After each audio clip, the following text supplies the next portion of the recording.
Shatara asked me my favorite scripture. It's Romans chapter 12, verses 1 through 3. It says, I beg of you, by the mercies of God, that you present your body as a living sacrifice, holy and acceptable unto God, which is your reasonable service. And here it is. Do not be conformed to this world's system. Be transformed by the renewing of your mind. When your mind transforms, everything in your life transforms. Everything that happens in your body is a chemical reaction in your brain. You change the chemical reaction in your brain by what you say out of your mouth, your whole life will transform forever. When you get through watching this show, everything in your life is going to transform, not just change. Change is good. Transformation is better. When a caterpillar transforms into a butterfly, you'll never, ever be a caterpillar again. You're going to transform like you've never seen before. Hey guys, welcome back to Couch Conversations with Shatara. I am super excited and godly proud to say that we have the awesome, the amazing, the most swagged out, Jordan Wayne, Air Force One wearing Bishop in the city. Okay, we have Bishop Lester Love with us, and I'm extremely excited about this whole show. So we have something for you guys, and you better tune in and let's go. Okay? Now we're gonna get straight to it. So Bishop. So many adjectives. Because that's what you are. So many adjectives. You know, gotta describe you. I gotta do it right. I appreciate that. I appreciate that. Thank you so much for coming. I really appreciate you for coming to the show. And I really just found out exactly who you were. Mm-hmm. But I realized that everybody in the city is connected to Bishop Love. Wow. To the city of Love. And I'm just like, what is going on? Everybody I meet. I'm sitting here with the guy who's running for state representative, and he's like, oh, I'm gonna introduce you to my pastor, Pastor Fran. And I'm like, I know Pastor Fran. That's our people. Yeah, I was sitting with Kia. Oh, she was like, oh, Bishop. I was like, what is going on? That's our people. Yes, everybody that I've been talking to and connecting with is like, oh yeah, Bishop. I'm like, okay, guys. So this was destined to happen. It was destined to happen. Yeah, yes. Yeah. So I'm excited about this, and I'm happy and I'm honored, Bishop. Thank you so much for coming and sit on my couch. Thank you so much. I'm glad to be on the Shatara couch. Come on the Shatara couch. So we're gonna go straight into it. So I have some questions and things I want to ask you, and the first thing is, what is it like being in full-time ministry? Well, I've been in full-time ministry for quite some time. Mm-hmm. My career in life, as it were, started with my father. My father is in a furniture company, the Let 'em Have It man. That's my dad. Okay. I went from there to the car business. I sold some of your family cars. And from there, I got fired from the car business because in the middle of being in the car business, I got really saved, like for real. For real. Yeah, and I got tired of taking advantage of people. So I started volunteering at Greater St. Stephen at the same time Bishop Martin was starting Full Gospel. And so I was getting ready to go back into the car business, and he hired me. I had a job that was going to pay me $100,000 a year. And he offered me 24. And without hesitating, I said yes. And I've been in full-time ever since. And it's a great opportunity to spend your life full-time helping people. That's basically what ministry means. Mm-hmm. Helping people meet a need. And so it's very fulfilling, very rewarding, gives you an opportunity to see people's lives transform day to day. And it's a lot of fun. I guess like in anything in life, I don't separate work and play. Okay. You know, I make them all one. It's all fun to me. Come on. It's all play. When you separate work and play, you're really separating yourself. So whatever you do, but you make sure you're having fun doing it so it doesn't feel like work, whether it's ministry or sitting on the couch with you. Okay, because this is fun. Right. How did you know you were called to preach? Well, I had a feeling, and then I got confirmation. My uncle was my first role model preacher, pastor in Canton, Mississippi. And I called him, and then I called a friend of mine who was in, and then I called Bishop Martin. And I said, look, I feel like I got this calling on my life, what to do with it. And he began to guide me along this path. So it's just, like in anything in life, I know people say you hear from God, but hearing is not really hearing like we think it's hearing, right? We say the word hear, but inside of the word hear is the word ear. So how do you hear through your ear? Your eardrum vibrates. And so the word ear is in the word hear, And the word hear is in the word heart. How do you hear from God? In your heart. In your heart. So if it's vibration, it's a feeling that you get. It's not necessarily that you're hearing many times audible voice, but you get this feeling, this unction, and after that you follow that lead. That's good. My husband, a good amount of years ago, he said that God called him to preach, and everybody who knew him, he come up from being in drugs and you know, selling drugs. We come up from partying and doing all the things that we do, and people ask him all the time, how did he know? So if somebody wanted to know, how do they know if they were called to preach? How do they know? What would you tell them? What would be the advice you would give them to knowing that they were called? Yeah, well, I think one thing is that you will, in anything in life, if you see yourself doing it first, many times it's an indication that you're called to do it. See, your misery is your ministry. Whatever you are anointed to see, you're called to change. Come on. And it may be from a pulpit, it may be behind a camera, it may be behind a styling chair. So whatever you hate to see, many times the reason you can't stand to see it because you're called to help change it. That's good, Bishop. That's really, really good. What motivates you? Oh man, lots of stuff. I guess the top thing that motivates me is see people's lives transform. And I see somebody go from one area of their life to the next area, in any area, whether it's spiritually, mentally, how they think, in their relationships, how they get along with people, in their physical body. I see transformation based upon the things that we teach, and of course financially. When you see people's lives transform, that's my greatest motivation. That when somebody gets it, when you teach something, somebody repeats it. When you share something, they say, look, I applied this to my life and it worked. And it works. Yeah, so that's the greatest thing that motivates Oh my me. God, that is amazing. I say that a lot. Yeah. Just to see when you know that there's a call on your life and you walk in that calling, and it's not, and I don't want to ever say that money doesn't matter, but on top of purpose, it's just like, no, my greatest joy and the greatest fulfillment that I get is seeing that whatever I did changed your life, or it helped you become a better person. You're a great motivator. The word motivator means, at the end of the day, means to move. If you can move people into a different direction, motivate, move, and so you're a great motivator.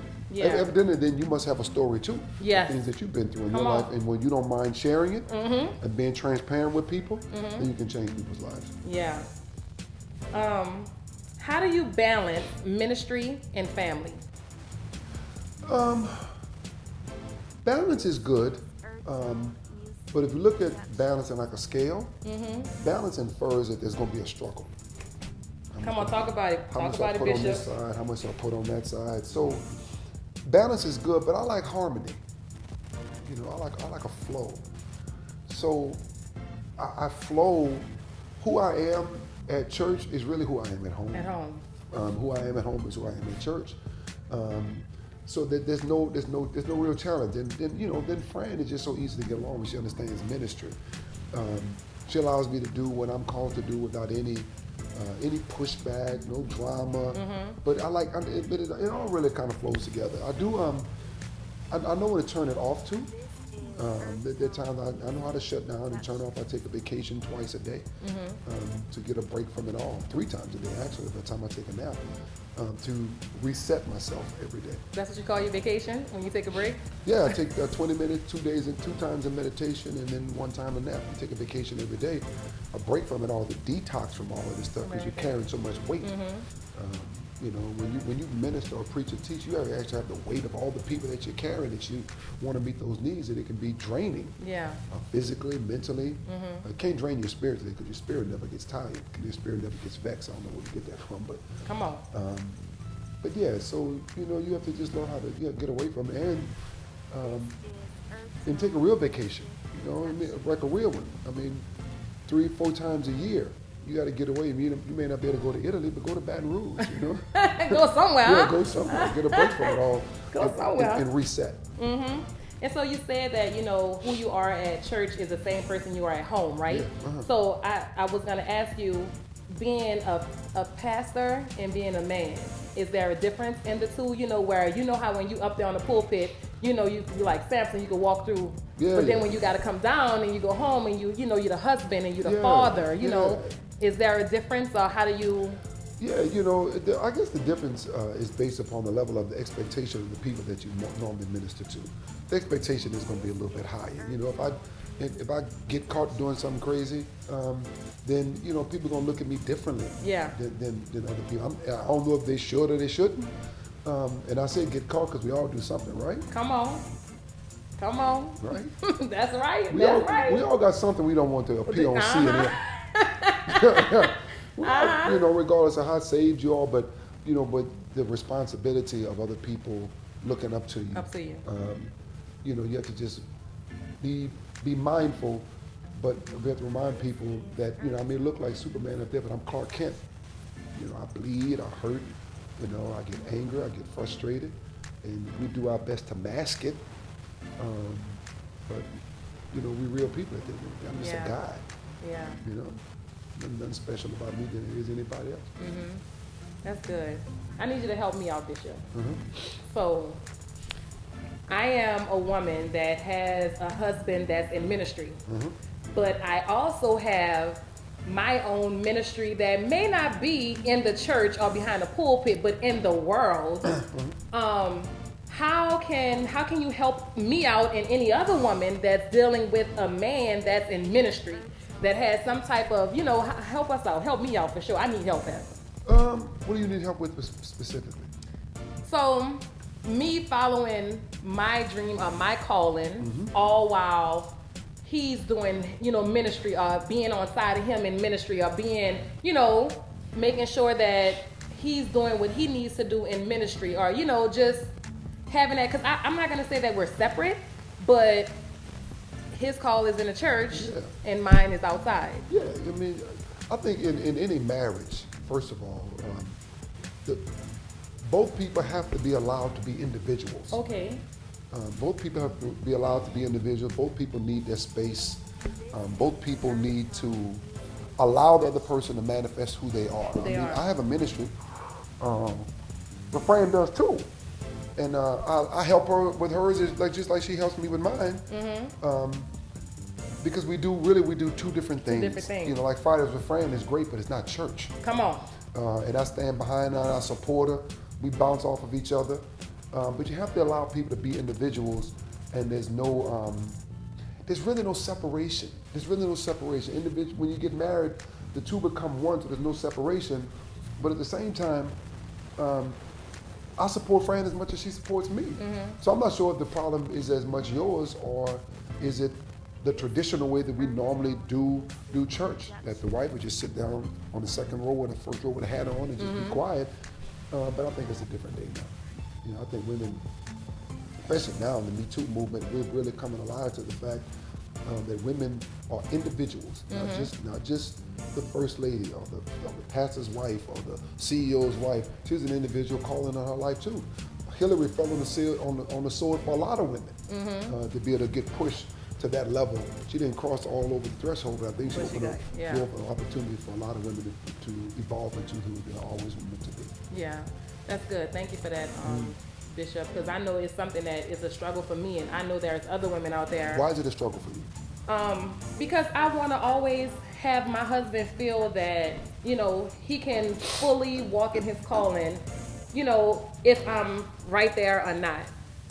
Because I feel like I can still walk in my calling, whether he's right on side of me or not, because I know that the support is there. I know that the love is there. I know that he's there behind the scenes. When nobody can see it, he's there making sure that everything can function and flow so that I can do what it is that I'm called to do, and then vice versa for me. So why are you expecting him to do the same thing that you do when you're an individual, though? You're expecting him, you said, I can do it, why can't he? And I understand the concept, but he may need you a little bit more in certain areas than you need him, and that's okay. Mm-hmm. Yeah, that's okay. It is. I don't know if you believe it yet. Pardon my allergies, everybody. I never have allergies. I never get sick at all. I'm not sick at all. I've had allergies all my life because I ate too much dairy. So much so that one time somebody thought I was on drugs, thought I was on cocaine. Really? Yeah, I never did cocaine. I did some stuff, but I never did cocaine. So Come to on. all the people, I'm not sick. Thank you for praying for me, but I just got a little allergy. So I got my black towel to wipe my nose, so don't judge me. Don't judge Bishop, Don't okay? judge me. Don't judge him.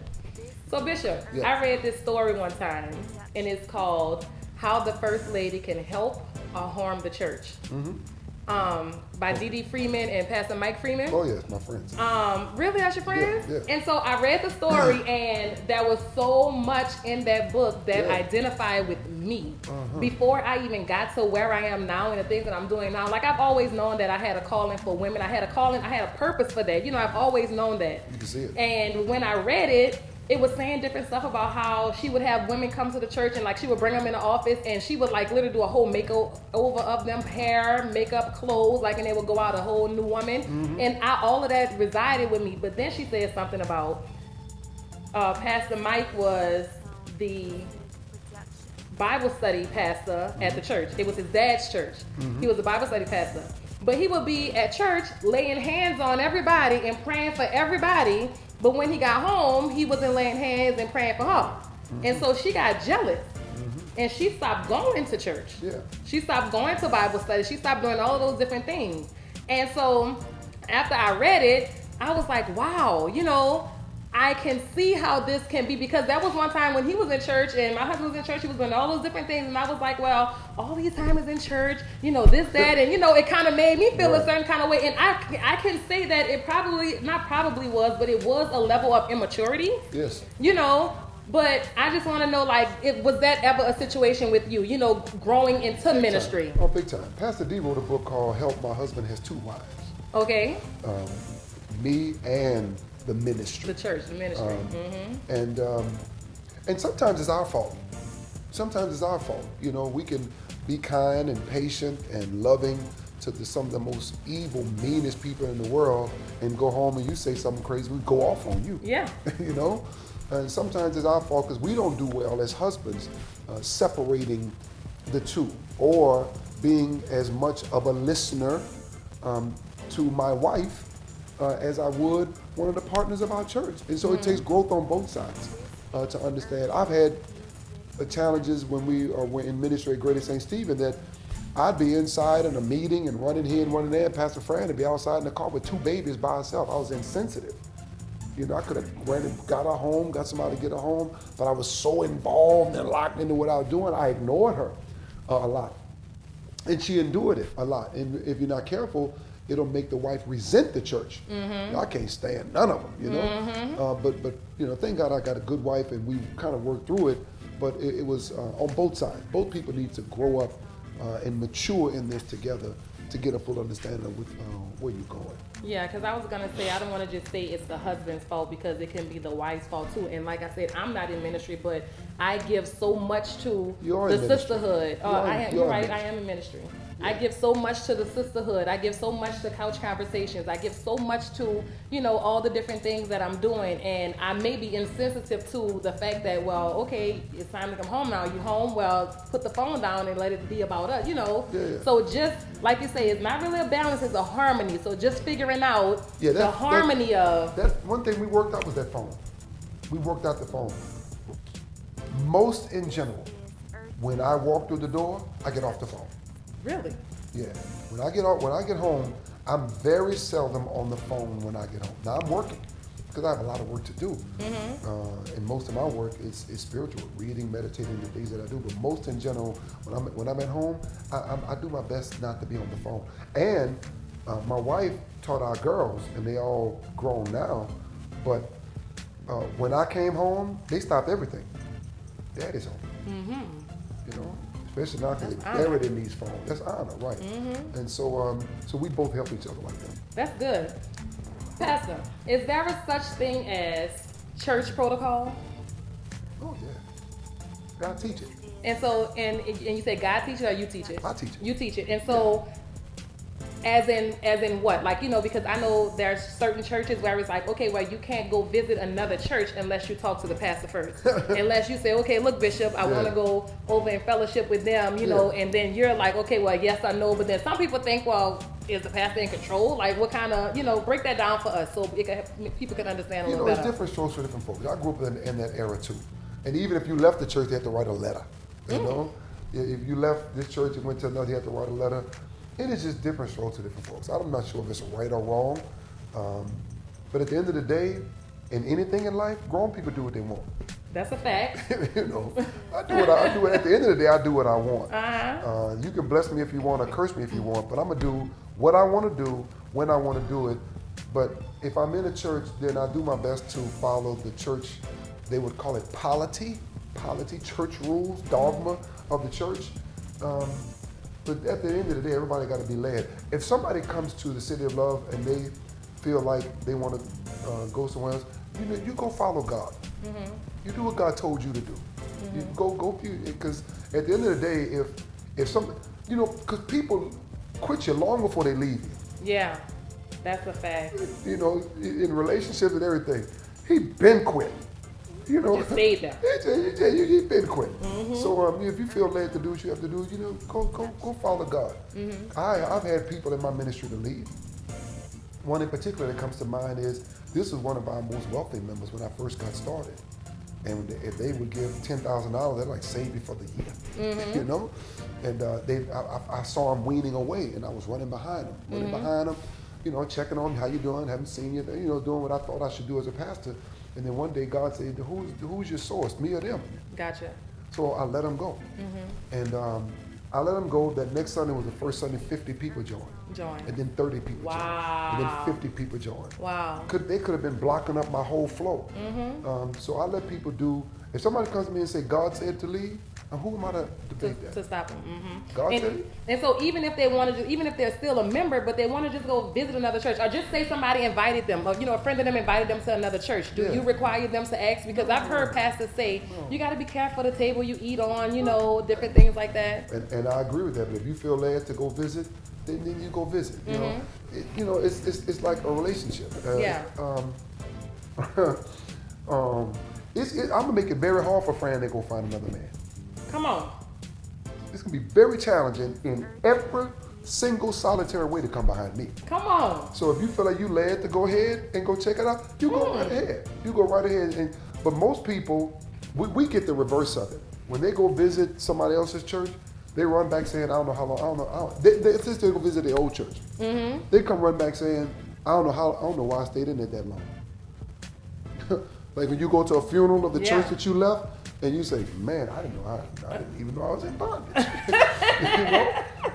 Yeah. So if you feel led to go visit, I get it all the time. Mm-hmm. Required, I'm not saying it's wrong, it just don't work for me.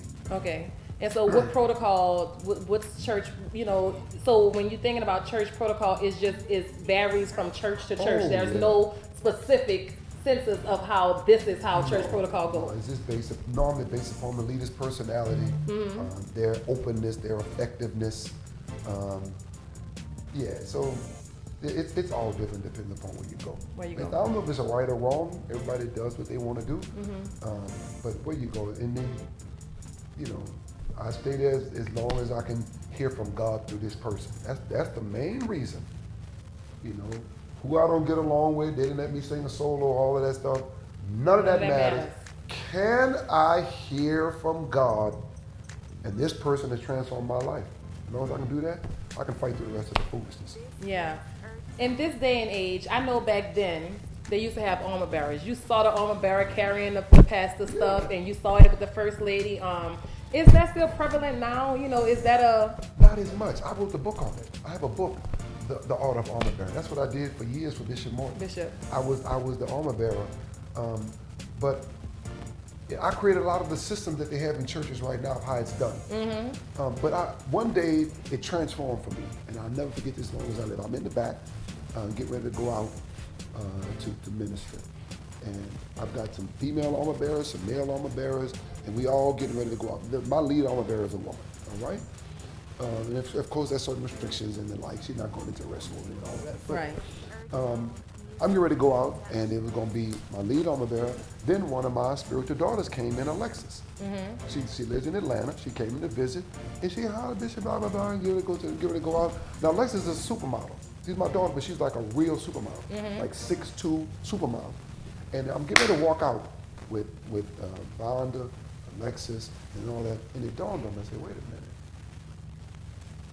What does that look like to the person who don't go to church?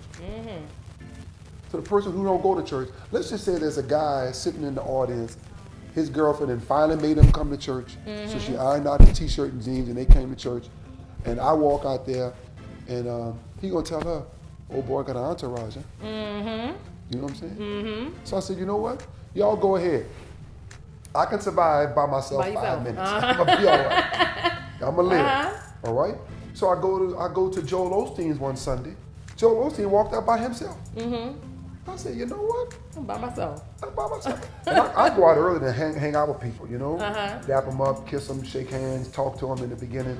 But sometimes I think we take things like way too far for the person who doesn't go to church. I understand it. You understand it. But, you know, I don't need nobody. This just me. I don't need nobody wiping my head. Come on. I can wipe. You can wipe your... You know, I don't need anybody. If I got to go to the bathroom, Doc, I need you to stay back. I'm good. You know what I'm saying? I got it. I got it. I've been handling this for 50 years, right? Don't worry about it, right? Yeah, and I'm going to close the door behind me. So, yeah, sometimes I think we go too far in church if we are interested in ministering to people that don't understand church politics and protocol and who's the armor bearer and, you know, I carry the Bible. I just do that. I carry the Bible. You carry. I did all that. Laid it all out, boom, boom, boom, and you never saw me. But if we're interested in ministering to the people that don't go to church, you might want to take a look at that. Take a look at that. That's a good thing. I like that. Bishop, how did you become the people's champ? Like, what is going on here? I'm the people's champ? Yes, like everybody. So you have people in your church from the likes of Jessica Dupart, a.k.a. the real BB Judy. Like, she is all over the city. You know, you have Mo. He's a trainer. He's your trainer. He's a celebrity trainer. He trains celebrities. By the way, Mo is going to be on the couch next week. Oh, it's going to be a great interview, too. I can't wait for that. It's going to be great. You know what I'm saying? You have Siobhan and Antoine Landry. You have all of these different people. How? Like, where did this come from? I mean, how did you know to come to Bishop Love? To simplify it, I'm a Christian because my parents are Christians. I stayed a Christian because I like Jesus. Come on. I like the model, okay? And the Bible says that the common man heard him gladly. The common man heard him gladly. He was able to reach everybody. We got judges, senators, and we got people, you know, who Rob McKnight. Yeah, we got Rob McKnight running for office, people who own business, and also I treat them no different than the guy that cleans the room at the Hilton. I mean, we all everyday people. I really do love people, like for real, not just the benefits of what people can do for me. You know, I really do love people and the welfare of people and how we can help them get to the next level, and you know that word begins to spread. That word begins. I just want to help people. I don't even remember how Jessica, and I met, but the word says, you know, people pick up the energy of your thoughts. Yes. You ain't got to say nothing. People just kind of could feel. They may not be able to discern it, but you know, especially because women are way more discerning than men. Y'all can hug somebody and be like, ugh. You know, you felt that. You walk into a room, and people pick up whether or not you're genuine, regardless of what you're saying. You know, you can have flowery words and, you know, be articulate and all that, but at the end of the day, people can feel you. Yeah. You know, they can feel whether or not you're genuine. And I just like being real with people. I've never been good at lying. Come on. I'm a lot of stuff, but I'm not a liar. Not a liar. No. It's just who I am is who I am. And, you know, at the end of the day, it is what it is. I just want to help my people get to the next level. And evidently, the reason they come back, because they feel like what we're teaching is helping. You know, I'm a preacher by trade, but I'm a teacher by nature. And the Bible is just a manual for how to live your life. How to live your life, not how to do church. Yeah, that is a fact. That's a fact. So you have a host of business owners in your church, and you guys highlighted a lot. Oh yeah. So, because I see other churches that don't. They don't welcome the business owners. Not to say they don't welcome them, but they don't. You know, they don't put them, you know, in the front of the world to say that, you know what, these are our business owners of our church, and, you know, all of these different things. Like, what make you do that? Why do you make it your business? Because I know when we were at Fridays with Fran, every time Pastor Fran says something about being fit, she said, okay, fit with Britt. Right. When she said something about sweets, she was like, be sweets. You know, y'all have people for everything. And when you say it, you guys are real big on promoting your businesses. And, you know, so... And for me, I'm just like, it makes sense because first of all, they go to your church. Not to say that it is about money, but every dollar they make, if they're doing it right, we're tithing on it, so why Right. not promote Right. your business owners? I'd rather be a kingmaker than to be a king, Come on. right? I don't think they heard you. I'd rather be a kingmaker than to be a king. I want to see our people blessed. And we talk about money normally from the other perspective of what it's going to do for me. Mm-hmm. And I get the 10%. I teach that too. I teach 1% too, all right? But I want to help our people get to the next level. I want to see them blessed. The word blessed at the end of the day means happy. I want to see them happy. Their home is happy. And the Bible said money answers all things. All things. I ask my people 2 questions probably every week. Number 1, how many of you would like to have no money concerns? All right. Number 2, how many of you would like to do what you love and get paid very well for it? There's nothing wrong with that. To do what I love and get paid very well for it. Now, whether you're a tither or a giver or whatever, at the end of the day, it's all going to come out. But I want our people to be blessed in what they do, prosper. Somebody asked me, am I a prosperity preacher? Absolutely. But I teach from a fivefold perspective. I believe in spiritual prosperity, mental prosperity, relationship prosperity, physical prosperity, and financial prosperity. Because what's the use of having money and you can't get along with nobody? Come on. All right? What's the use of having a nice, fit body and you broke? I want to see all of our businesses get to the next level. We highlight our business. We have something we call Boss Network Business Owners Serving Our Savior. And what we do, we tell them, just give our people one shot. Yeah. Now, if they mess up, it's on them. It's on them. But most major businesses, like you see right now, Jeff Bezos and Amazon and Apple, they start in the garage. Yeah, they start in the garage. In the garage. You follow me? And so maybe we may have the next Jeff Bezos with Amazon or Steve Jobs, in the church. In the church. Yeah, when you get blessed, just remember God. Remember love. Remember love. But it's really good to see that. It's very motivating to see that. Mo can have, him and Britt, they can have the church and they're having a workout exercise on a Saturday. That's really good to see that type of stuff. And we give it to them for free. We give it to them. If they needed a space, they hadn't moved to their campus yet, do it by us. I always wanted to do a Saturday workout anyway.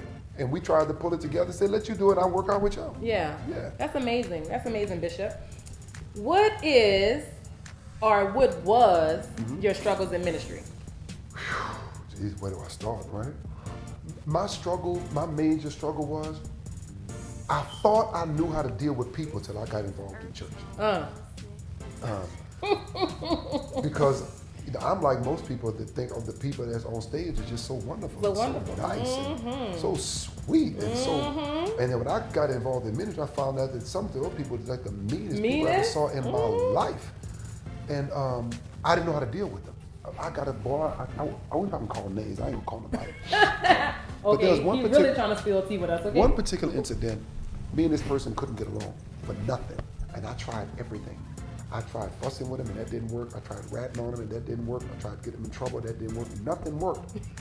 I tried ignoring him, but I had to see him every week. And I'd come to church saying, looking at them up, lifting their hands, I say, why that witch lifting her hands up? She's a demon, But then, the last thing I tried worked. And that was, I quit trying to change her, and I changed me. Change yourself. If somebody is just frustrating the life out of you and you can't stand them and they're a demon and all of that, that's really not about them. That's something in you have not worked out yet. Come on. And what's going to happen, until you learn how to work that out, we grew up in church saying God will never fail you, which they kind of meant he'll never leave you, and I get that, but also means he won't let you fail the test. He just keep giving it to you. Giving it to you, yeah. So he'll just give you the same person in different skin. Here they go, and until you learn how to deal with them, I'm going to keep sending them to you, because that's something in you need to work out. Help us out, So Bishop. my biggest problem was I didn't know how to deal with people that wasn't like me. Like you. They didn't, I just, and I used to, try everything, but when I changed, the very person that came against me ended up joining our church. God funny like that. Yeah. He does. Yeah. He does that. You know what some people will say? God know how to make your enemy your footstool. Or, they'll go into that, we go and get real spiritual on them, put your foot on people and all that, man. Ain't nobody your ottoman. Put your foot down, man. We get spiritual on them. God gonna make my enemies my footstool, The best way to change an enemy is make them a friend. Make them a friend. So you don't believe in having enemies? So that's just like, so all your enemies are, there's no enemy, there's friend. My greatest enemy is the enemy. And you within? That's my greatest enemy. My greatest enemy is what I'm dealing with. Like, I may have people that don't like me, but I don't have time not to like nobody, not to love anybody. I ain't got time for that. Yeah. There's nobody in my life I just can't stand you. Yeah. I just rather not be bothered with you. I'd rather just ignore you. Yeah. Takes too much energy anyway. Yeah. I ain't got but 100%. Yeah. Ain't no 110%. 110% is burnout. Yeah. If that light burns at 110%, it's going out. 100% is all I got. That's all you got. So I can't be plugging into, some issue that you have. That's good, Bishop. That's real good.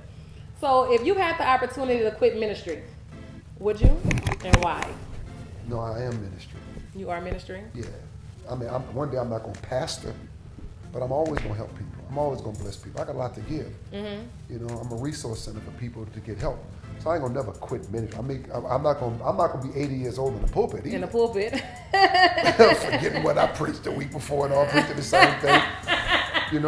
But eventually I'm gonna go maybe teach in our school, go in there and wave. Y'all bless me when I get there. That go, that go pop a love. But I'll never quit ministry because ministry is who I am. Yeah, that's a good one. That's real good. For people who thinking about how to use that sense of, I don't do ministry anymore. No, ministry is you. You are ministry. But they hurt, and they hurt.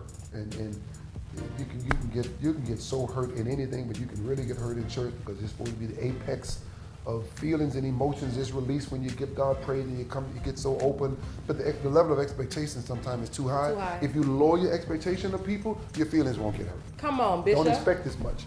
Not since you said that, we had a letter come in. I was going to save this till later, but we had a letter come in that was similar to what you just said about being church hurt. Yeah. So, I asked some people to, told them you were coming on the show. Yeah, I saw it, yeah. And if they had any questions, topics, if they had anything they wanted to ask you, and we had a few letters came in, and so we chose this one. So I'm going to read the letter, and I'll let you, answer it. Got it. So it says, Bishop Love, I must ask, how does one come back from church hurt? At the time, I was a newly Christian. I just had accepted Christ in my life. I was on fire for the Lord and could not wait to spend the rest of my life serving and following Christ. I was a member of a local church and recently became church hurt by the cliques in church. Yeah. Things were happening like maybe I didn't pray as good as others, or maybe I couldn't always lead, but I wanted to learn how so badly. There were members to whom I looked up to and wanted to be just like them, even though they've messed up too and had bad habits, but I wanted to learn how to serve God just like they did. Well, after I had enough of criticizing, making fun of me, and then the gossip and rumors, I wanted to quit because I thought this isn't godly. These church folks act worse than unsaved folks. I thought about what to do and decided to go to the leadership of the church. After expressing myself and trusting the leadership, I became disappointed with them as well because I felt they failed me.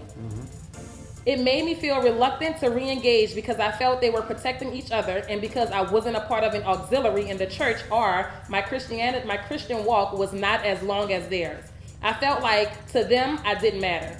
I started questioning the place of church in their lives. Then I just decided not to go back. I have been visiting different churches here and there, but before I decide where I will settle down to serve God, what do you do when you experience church hurt? What should my response to that be? How do I move on after the hurt? How do I avoid this hurt again? Thank you, Anonymous. Yeah, it's painful to be hurt in church. I've been there. You get so disillusioned. Because you had this picture of what it was going to be, and you get behind the scenes and find out it's not all of that. That's what the whole book of book of First and Second Corinthians is all about. About a bunch of messy church people. And then Paul, right in the middle of it, writes 1 Corinthians 13 and starts to say, you know what? Just teach her how to love. Lil Wayne, teach her how to love. Teach her how to love. You know what I'm saying?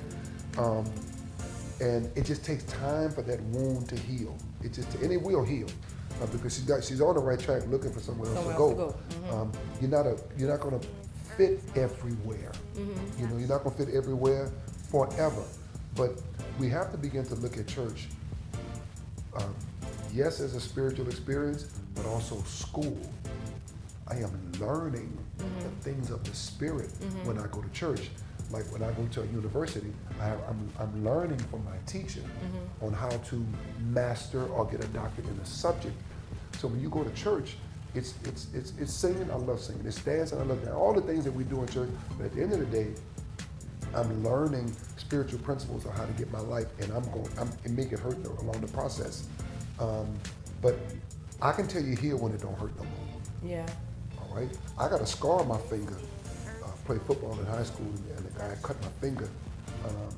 And when you first reached at it, I pulled my hand back. But now it's completely healed. The scars are there as a reminder of what I've been through, because I don't believe in forgive and forget. I believe in forgive and treat you like I forgot. But the scar is always there as a reminder, but it doesn't hurt anymore. And the beauty of the things of God is, like in your body, if you break a bone, when God finally heals it, the bone is stronger than it was before the break. Oh. Right? Okay. So whatever you go through in your life, it makes you stronger. You get broken, but when it finally heals, the doctor doesn't heal. The doctor sets the bone, you know. But God is the one that does the healing. And when we decide to move on and like forgive people, now forgiveness don't mean reconciliation. Okay. It don't mean we going to lunch no more. It means I just release you, out of my heart, and I quit wishing that the devil would, I quit wishing God would kill you. Right? I would take control. That's what David said. David said, God, kill my enemies. Right? Kill them. But it takes some time, and she's on the right path. But again, at the end of the day, and we all make mistakes. We all get aligned with the wrong different people, the wrong kind of people for us. You'll find a place. And just like any relationship, don't blame the new place for the old place. Come on. Don't blame the new boyfriend for what he did. All right? Anytime he does something that remotely reminds you where you came from, like, I saw that already. I'm not the same guy though. So I'm not the same church. Whatever church you decide to go to, that could be one of my people. That could be. It could be one of the people that's in the city that went to my church. But at the end of the day, as a shepherd, I want all the sheep healed. I want all the sheep strong and being able to manage. But sheep are no good by themselves. They're no good by themselves. Yeah. We're compared to sheep. Sheep are no good. They'll wander off. If they go out there and start eating grass, they get full and they turn over, and now they can't get back on their feet again and they die because they're out there by themselves. Every sheep needs a shepherd, a teacher, to help them so they can live. Yeah. Did you sense any offense in that? Oh, big time. Oh, big time. Because offense is the atmosphere. The offense is in the atmosphere like crazy in this season, and Well, it starts at the top. We got a very offensive president. Very offensive. It's his personality. Okay, and he's not going to change. He's 70. So whatever happens at the top trickles down. It's about a lot of. So it's amazing to me. Sometimes the meanest people are the easiest offended. You're so mean. You're so hateful. But she is offended, and she'll get past that. She'll grow. Yeah. You get to the place where certain things that used to bother you, you'll laugh at them. Yeah. And so what could you tell people who are maybe sitting in offense? I made a video the other day. I felt like I was prompted by the Holy Spirit just to say, and because I just came from the conference, and one of the things that they said at the conference was that people are so offended, and there's ministries, and there's family members, and there's friends, and there's business partners or employers that made us mad, and we got offended with them, and we never went back. Or maybe we were purposed to be with them, or maybe that was an assignment, but we never got it fulfilled because we were in offense. But to turn back and go apologize and fix that offense, and just to heal you, because offense, it takes so much out of you. It's so much energy to be offended. Oh my goodness. So what could you tell the people if someone's out there and they're sitting in offense, and they may know it, some of them know it, right, and some people don't know it. Right. So how can you help somebody out that's offended, Bishop? I got a situation right now. 2 major leaders, if I mention any one of their names on this show right now, you know exactly who they are. And you would think that at the level they're on, the top ministry and all of this, that they would walk in this, and they walk in such offense. It's just they're so hurt. And we haven't learned the art of letting it go.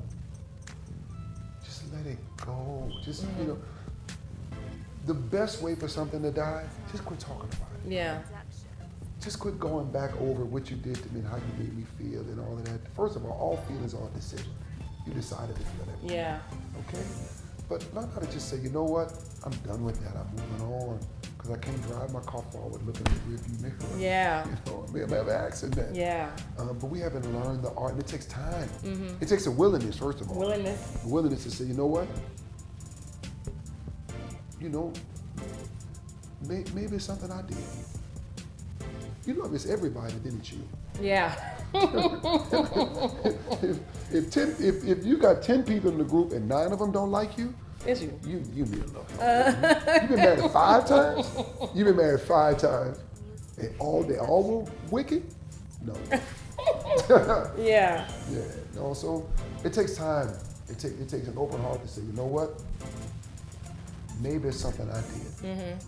Maybe it's something and if there's an issue, you played a part in it some kind of way. You're not completely innocent. Innocent, right? You know, and it takes time and the willingness to want to do it. Yeah, that's good. So I hear people say all the time, church folk is the most judgmental, or church folks is they the ones that hate people the most. They wicked in the church and all of that. How can we put a into that stigma? You know, what's your take on that? To tell church folks to stop being so judgmental, because we are. Okay, we are. Once we reach a certain level, then, you know, you can't burn down a school because you graduated from the class. Mm-hmm. Right? Let it give us a chance to grow. Yeah. One of the reasons that we do ministry the way that we do it is because I grew up in church. I said, you know, if I ever pastor a church, I will not judge people, regardless of what the issue is, because I got struggles too. I don't want you to follow me home as follow, you know. Everybody got something. And so church people, for the most part, we do have a tendency to be very judgmental and very hard on people until you get caught. Now you want mercy. Now you want the mercy. Now you want it. I'm merciful because I need mercy. Yeah. I need mercy. You know, the difference between grace and mercy is grace is the unmerited favor of God, needed but not deserved. Mm-hmm. But mercy is when you don't get what you do deserve. Yeah. Right? Yeah. All of us are one person away from being HIV positive. All of us are one person away from being overdosed. All of us one thing away from losing it all. Yes. So I think we need to teach the church people, stop being so hard on people. Yes. You know what I'm saying? Y'all stop all of that. You quit acting like you ain't the same person. You did it too. You just didn't get caught. Come on, tell them. Yeah, you just didn't cause it. Other person, I can't believe it. Like Tiger Woods, you know what I'm saying? Tiger Woods is Solomon in the Bible. Mm-hmm. Why you don't judge Tiger when Solomon did this thing? You celebrate Solomon. Mm-hmm. R. Kelly is David. Same guy. Same guy. It's the same spirit. Because when David when David had sex with Bathsheba, he was 50, she was 15. Bathsheba, come on. She was 15. It was legal back then. Mm-hmm. And we celebrate David. But just stop being so judgmental. But let God deal with people. Mm-hmm. Yeah. Maybe that's why you the people's church. The people's Maybe church. that's what it is. You know, you said something when I was on your radio show. Thank you so much for having me. Oh, we honored to have really, you. really, really appreciate it. Spirit. I can't wait to come back so I can make sure we light it on fire again. Yeah, we're going to do it again. But, okay, so you said on that show that if you're not having fun at church, you need to find your new church. Oh, yeah, man. Yeah, church got to be fun. Church got to be fun. Yeah.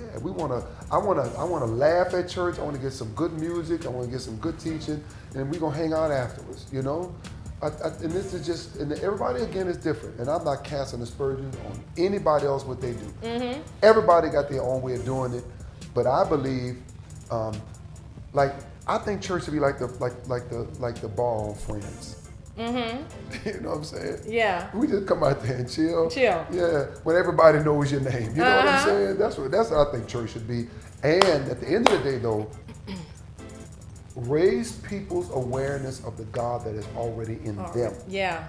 It's about awareness. It's lifting people's sensitivity and teaching people to think.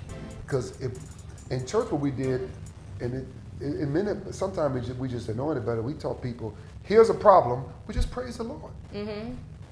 But then when that feeling and that euphoria of the praise wears off, if you didn't give people an answer, they're going to be right back down to the problem. You know what I'm saying? That's for sure. So, I think church ought to be a blast, man. Good music. The lyrics are more important than the beat. So, that you said that, I saw you on YouTube. Yeah. And I saw you. Now it was a long time ago, and you were singing some of the Alicia Keys and that old school, Always mom in the and daddy music. Yeah. And I was like, wait, what Bishop singing in church? Instantly, that's where my mind went because of what we know church is supposed to be like. But as you sung, and I was like, wait, hold up. Okay, I see what he did there. Yeah. So for those who don't know what I'm talking about, maybe you can hit a little lyric for him, Bishop. Hit a little lyric for him. Oh, Lord. It all depends on who you're singing to. Right? I can be singing to my wife, or I can be singing to God. To God. Always and forever, each moment with you. It's just like a dream to me that somehow came true. It's the lyrics. It's not the beat. Just recently, for instance, this is New Orleans, right? Yeah. And so we dance and everything in New Orleans. So why we can't second line in church? Why? No. And first of all, if you put anybody on this for the second line, it look like shouting. Yes. Look like they dancing down. It look like shouting. Right? And we don't know how they dance in the Bible. David danced his clothes off. No. See, you ain't never been to. I grew up in parties like that. House parties, when he get hot and the guy dance and he take his shirt off. That's the kind of party church needs to be. That's a party right there. Come on. That's a party right there. Now he wasn't vulgar. He wasn't having. He wasn't supposed to. But you did, man. Come on. But see, church got boring and long, and you're in there all day, and you're judging people, and non-empowering, and it's always about a hater. It's always never about you. But this clown sitting next to me, right? Oh yeah, come on, Bishop. It's easy to get a shout on a hater. But when I start saying this, is what you need to do. Try this right here, from a positive perspective.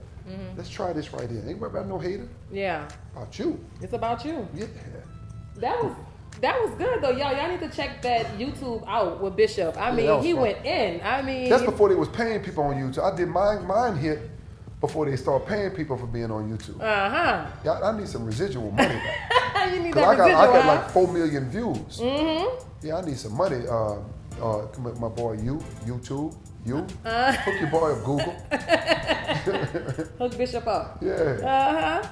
Bishop, do you believe in blending with the world?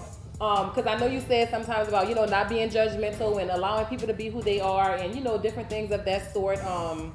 But like I said, once again, coming from church, like even with me, like, how I'm knowing, okay, the Bible says to come out from among thee and be ye separated, said the Lord, So it's like, okay, am I blending with the church? Am I blending with the world? Like, what's your take on that? Again, I just follow Jesus. Jesus hung out with the whores and the wine bibbers. Peter cussed, out there cutting people's ears off. And he hung out with all of them. That's why he won them. For me to help you, I have to become you and understand you. And I'm not trying to make you me. I just want you to be the best you who you are. Come from among them. Paul had a little attitude. He was always, he was kind of rough. Paul got a little rough on people because sometimes Paul, because he wasn't Jesus, he forgot who he used to be. All right? So sometimes you have to read this in context. Like when he said, women don't talk in the church. Now we took that to say women sit down. Yeah. But the women were actually talking in church. What that mean? That Paul said, shush all that. Let me finish teaching, ask him that at home. Right? So we got to look at the context of what was going on at that particular time before we put our spin on it. So you do what I want you to do. Wow. That's good. Come from among them. Jesus hung out with all of them. All of them. They had everything. I mean, his boy, Peter. Most of us want to be like Jesus, but we were like Peter. Peter cussed, out there fighting. Yes. You know what I'm saying? Peter was body. Peter was body. That was Jesus' boy. Yeah. That's my boy. Peter said, if you go get to him, you got to come through me. I like John.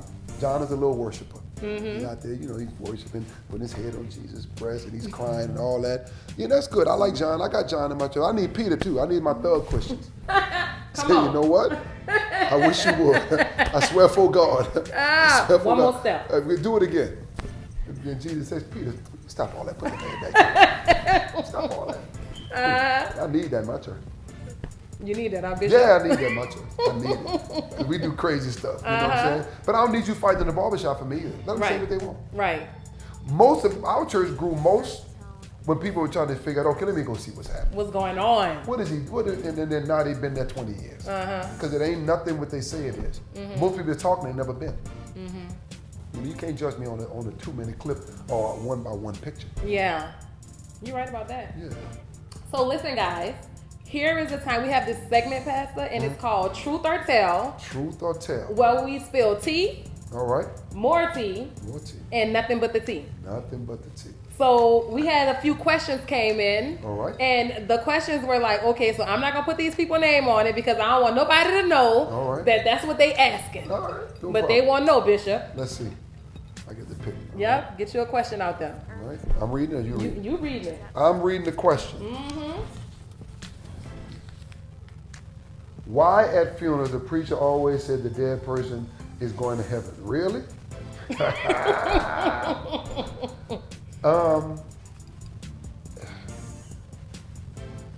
I got such a different view on this funeral thing. Okay, tell us. We want to hear your view. Now, I ain't got much Bible on it yet, but all I know is something about these funerals I don't think we're doing right. Okay. And I ain't figured it out yet. But first of all, and again, I haven't done all my work on it, but it's something to the fact Jesus said, let the dead bury the dead. That's the first thing. Okay. Now for mine, I don't want no funeral. Okay. No, I want y'all within 24 hours, be like the Jews, put me in the ground. Okay. And you was gonna spend what, $500 to come here by the time you flew in and get a hotel and all that. You know, take $250 and send it to my kids. Okay. All right, keep the rest of the money. I'm good. And then secondly, see, funerals. Funerals in the black church are normally the biggest crowd the preacher has. Yes. So I'm going preach because it's recruiting time. Yeah. But I don't preach at funerals. Because I don't even do the eulogy. I could not do your eulogy. Why not? Because the word eulogy means to speak well of. I don't know you as well. Gotcha. The word eulogy means to speak well of. Your husband, we can do a part of your eulogy. Your friend does a part. When I'm at the funeral, I learn so much about people because I let like 4 or 5 people get up and talk about the person a little bit, make me laugh a little bit.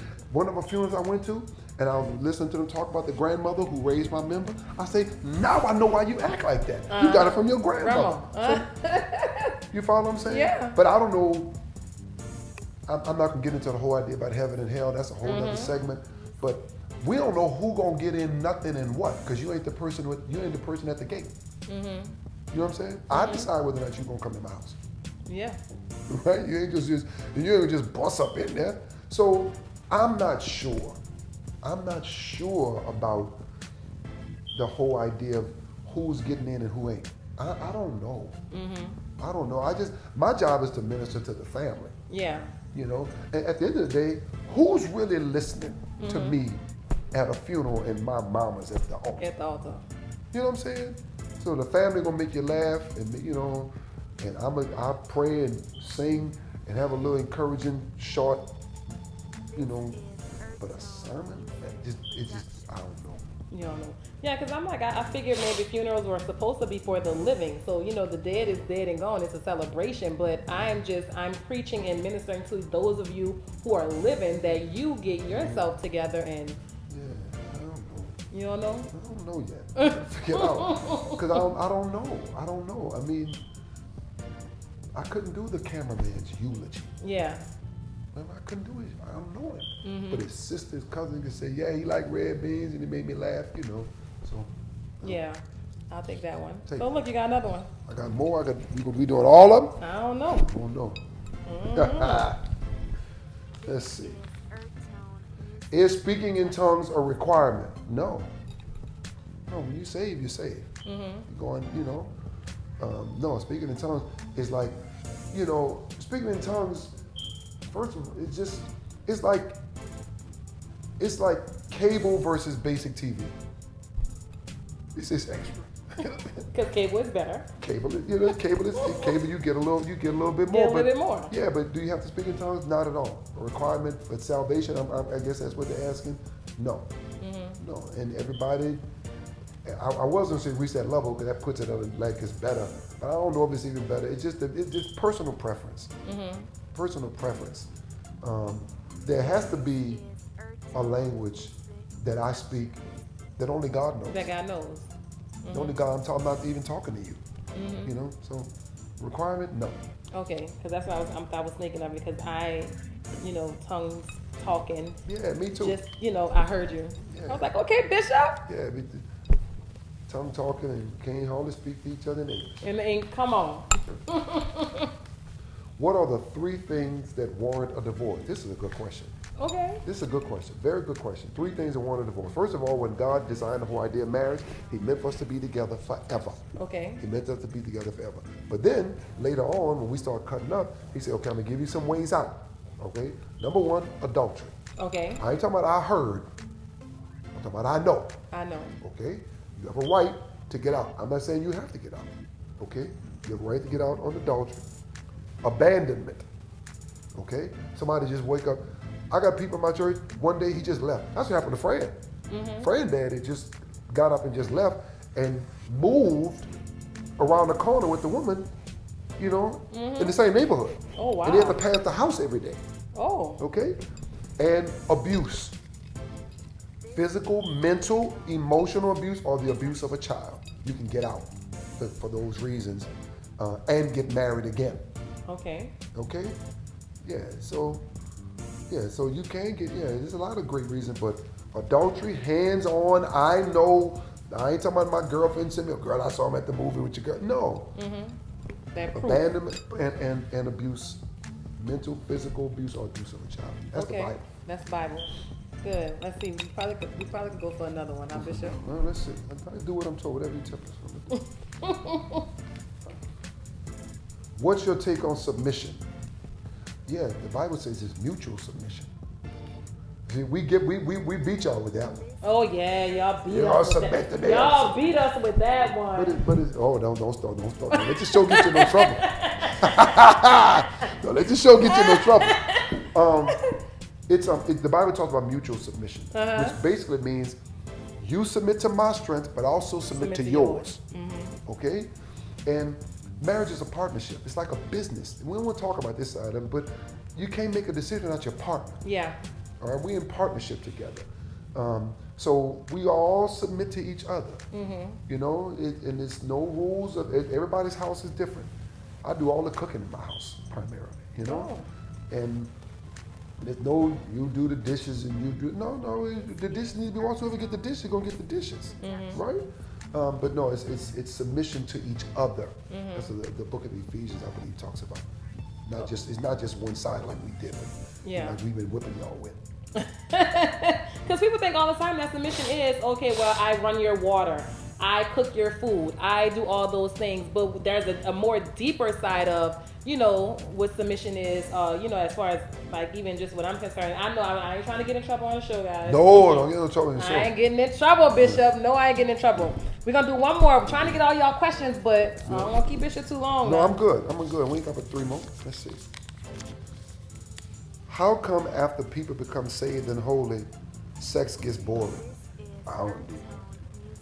That ain't everybody. Not all of us. It can get, this can be an age question, because the older you get, see, men and women, we're on opposite trajectories. Like at 40, like men be on their way down and women be on their way up. And but I don't think it's after you get saved thing, because the Bible said the bed is undefiled. You can do anything that the person agrees with. Anything. I talk about David. David was a freak. Come on. Solomon was a freak. Yes. David was in the club saying, I'm a flirt. You know what I'm saying? So it ain't everybody. Solomon had what, 600 wives and 300 dimes?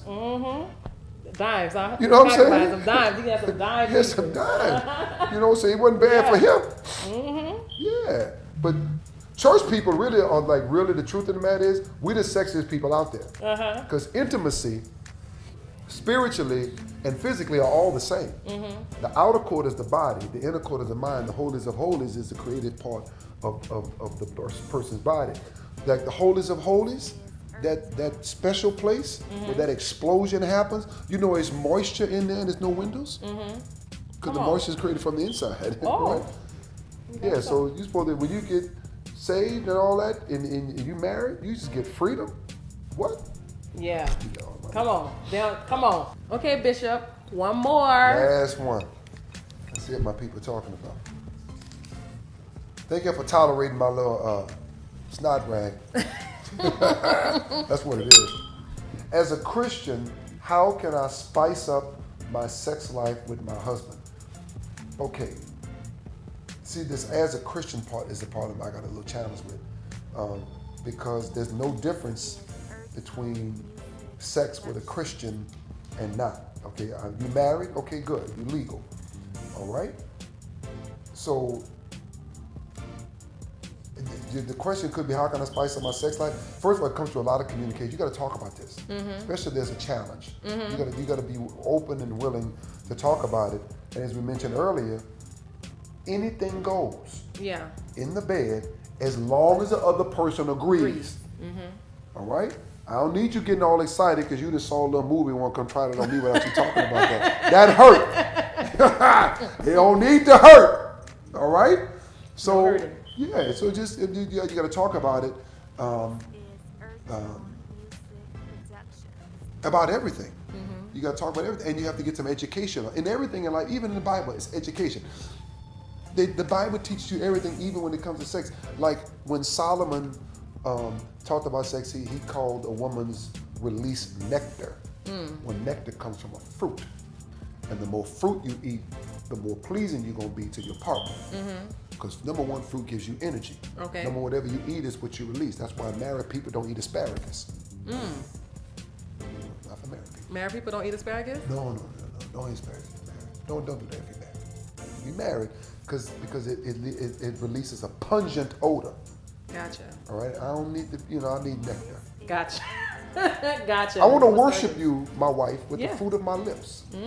Okay. So it's my name is Love. So if I can't talk about nothing, you can talk about love. Yeah. I can talk about nothing. And so my husband wanted me to ask you a question. Yeah. And he wanted to know if you had an encounter with Jesus in the flesh, what would you ask him? If you could ask him anything, if you can ask him, or whatever the case may be, how would that be? How would that go? What would that question be? If I had an encounter with Jesus,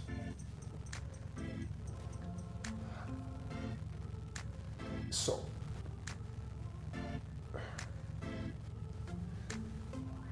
we've been taught to be enamored with the person of Christ, with the flesh and blood person.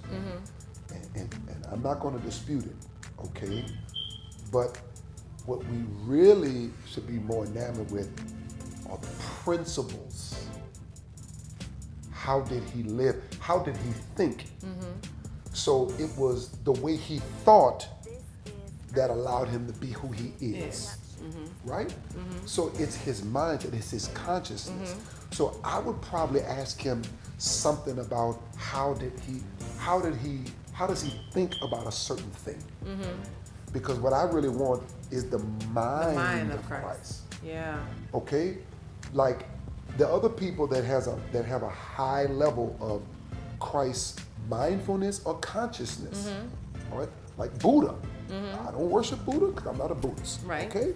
But evidently, for him to do the things that he did, he had to have a certain mindset. Jesus has it at the most ultimate level that we know of. But back then, there were a lot of guys healing people.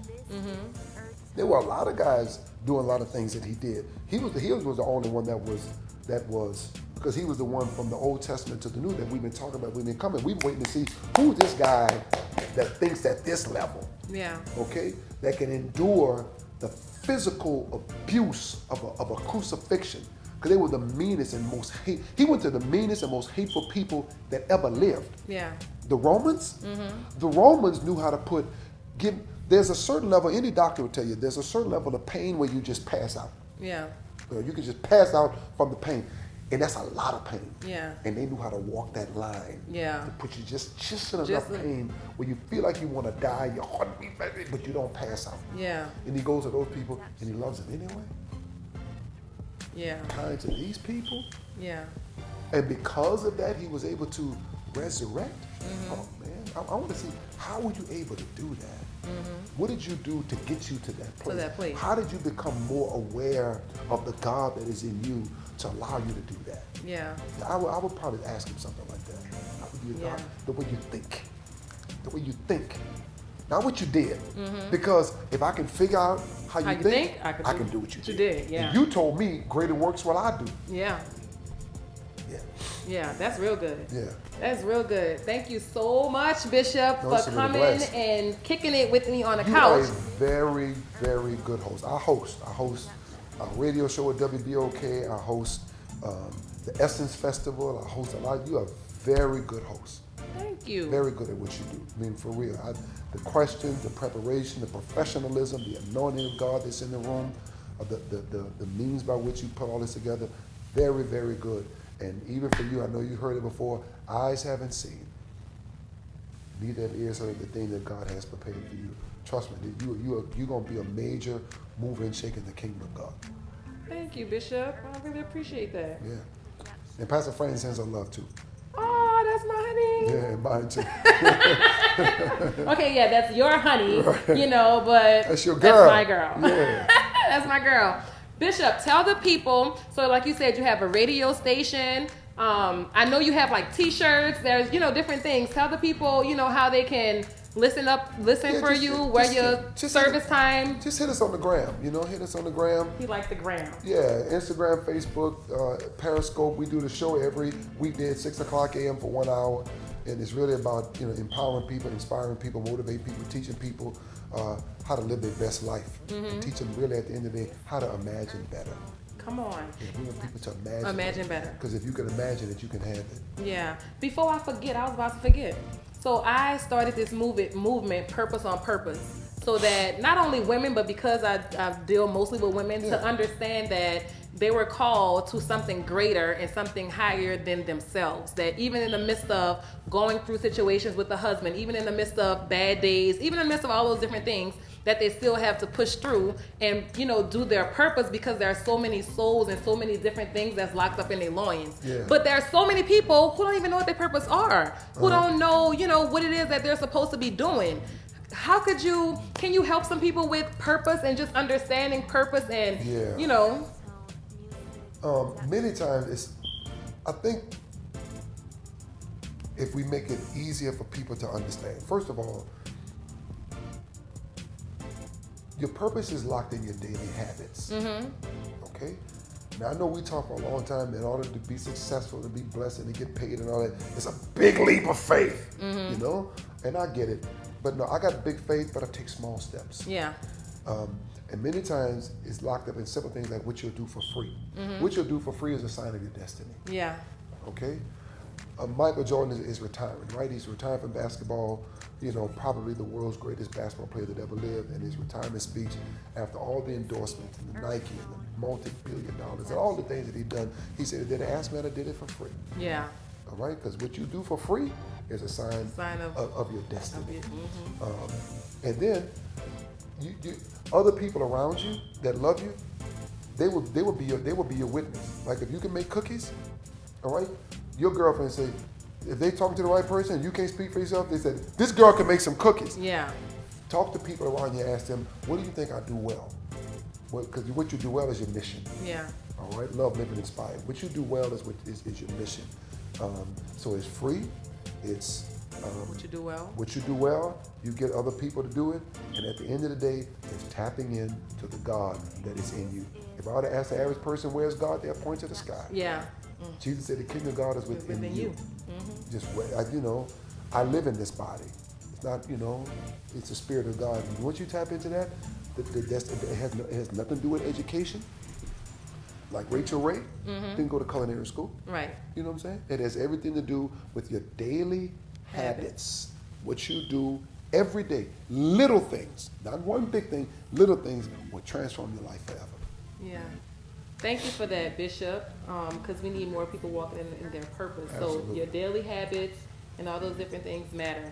Thank you so much again for coming on the show. Glad to be here. Y'all go follow Bishop at Lester Love on Instagram. Okay, Yeah. go holler at him. You don't have a Facebook because I always try to type you in on Facebook and you never come up. We have two. We have Lester Love and the Lester Love Show. Oh, and on Lester Love, I think I got too many followers. Oh, that's what it is. Because I always Pastor Fran always come up, but Right now, you know, they write the algorithms. You're only seeing 7% of the stuff that people post, and the more people you follow, the less stuff you see that they post. You know, Gotcha. So you know, it's good, but we use it badly. You know, for social media is for information and inspiration.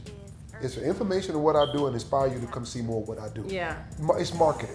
Yeah. You know, some of the personal stuff is okay, but it's really to let you know how can you get more of what I do. On my service, yeah. Okay, guys. So thank you guys so much for tuning into Couch Conversations with Shatara. I appreciate it, guys. And until next time.